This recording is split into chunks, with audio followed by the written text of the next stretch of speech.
Hi. I'm still getting used to the fact that this thing has a delayed start in the recording, so I'm never sure if it's actually going to pick up on anything that I'm saying for the first few seconds, so I decided I'll just add in some filler. Yeah, I'm also trying to stop saying as much. But I've been thinking about, of all things today, video games. And I'm not really thinking about why we play them or what games we find fun and why. I'm more thinking on an interpersonal level that we have with people we play online with.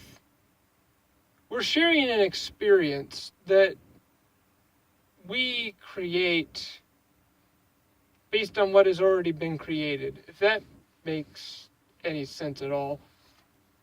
But there's an interesting idea that I have about how we have a personal reality that we experience for ourselves, we're familiar with. And then we have a secondary reality that everybody tells us what they've experienced, or we learn about it secondhand. And we can accept that as part of the real world, even though we haven't actually experienced it ourselves. I think the same goes for video games in some strange way. We're personally experiencing something right there at that moment with somebody, and they're experiencing their on their, and I'm talking about online multiplayer games.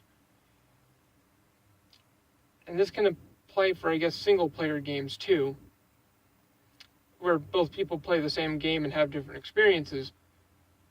But what's interesting about this interactive medium is that both people, or more than one person, both people can play the exact same game and come out with completely different experiences. And yet we can share those experiences despite the fact that hopefully the hardware is the same, the software is the same, but the choices made in that game are different.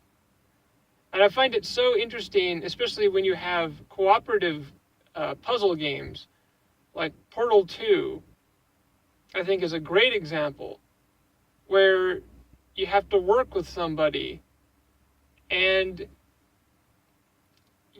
the stories that you end up telling after you play that game with somebody is not the story that the game laid out for the players. It's the stories that you experienced together and separately at the same time.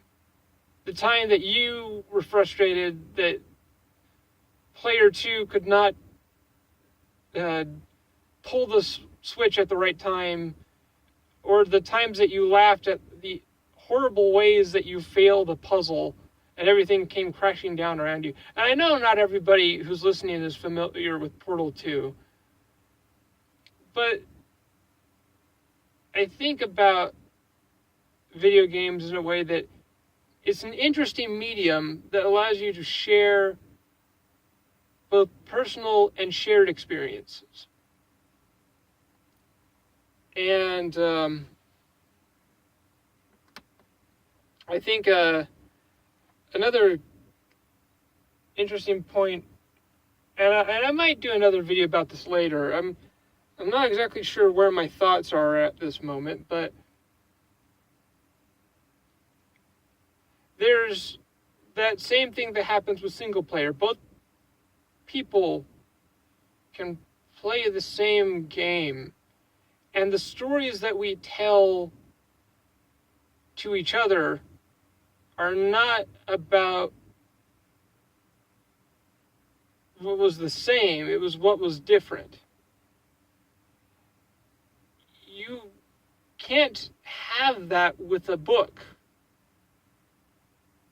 There's no variation in a book. There's nothing you can do that will change the story in a book.